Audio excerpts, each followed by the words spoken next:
का नाम बोधायन सूत्र है। वैसे तो लगभग ये 1000 वर्ष पहले लिखा गया था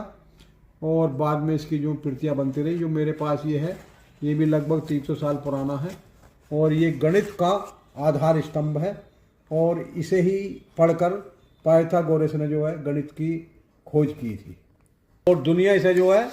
पाइथागोरस थ्योरम के नाम से जानती है।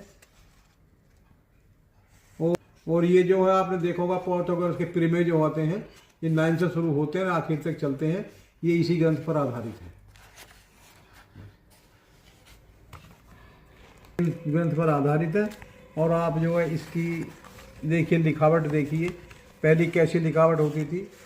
कहीं भी कटिंग नहीं होती थी, पूरी हस्तलिखित है, विशेष प्रकार की स्याही होती थी जो कभी मिटती नहीं थी और लेकिन जो है सीलन से या पानी में जाने से जो है ये स्याही जो फैल जाती है, तो इसलिए बहुत इसे संरक्षित और सुरक्षित तरीके से रखना पड़ता है। आपको जानकारी दूँ, प्राचीन ग्रंथ संस्कृत भाषाओं में लिखे हुए आते थे और संस्कृत भाषा आम आदमी के नहीं पहुंच पाई थी, इसलिए इन ग्रंथों को कुछ ही लोग पढ़ते थे और कुछ ही लोग लिखते थे, तो इसलिए जो इनका जो प्रचार प्रसार भी कम हुआ और कुछ लोगों ने अपनी सुविधा के हिसाब से बाद में जो है इसमें हिंदी में छापना शुरू किया, तब जो लोगों को इसके बारे में पता चला। और ये मेरे पास जो ग्रंथ आप देख रहे हैं लगभग 400 वर्ष पुराना है, इससे जो गणित का सूत्र लिखे जाते थे। बात कराना चाहूँगा, संस्कृत भाषाओं के इन ग्रंथों से ही अंग्रेजों ने प्रेरणा ली और तमाम किताबें लिखनी शुरू करी और अपने हिसाब से उन्होंने रचना भी की, जिससे इनका जो काफ़ी प्रचार प्रसार हुआ। ये जो मैं आपको अवगत कराना चाहूँगा कि प्राचीन ग्रंथ अधिकतर संस्कृत में लिखे जाते थे, वो आम आदमी को सुलभ नहीं थे और संस्कृत भाषाओं को आम लोगों की जानकारी भी नहीं थी और इसलिए कुछ ही लोगों तक सीमित रह गए। और जब डॉक्टर अम्बेडकर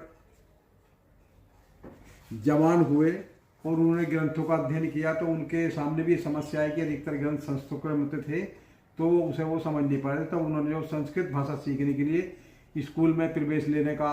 मन बनाया, लेकिन उनका भारी विरोध हुआ और विरोध होने के बाद जो उन्हें किसी भी संस्कृत विद्यालय में जो है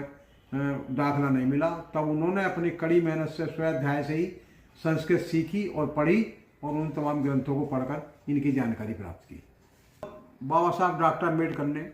पूरे भारत में जब उन्हें कहीं भी संस्कृत विद्यालय में दाखिला नहीं मिला, लेकिन उनकी जिज्ञासा थी, तो फिर उन्होंने बॉन यूनिवर्सिटी में जाकर जो है संस्कृत कक्षा में दाखिला लिया और वहाँ पर संस्कृत सीखी और उन्होंने वेदों का और मनुस्मृति जैसे ग्रंथों का अध्ययन किया। मैं अपनी तरफ से नहीं कह रहा, ये उनकी और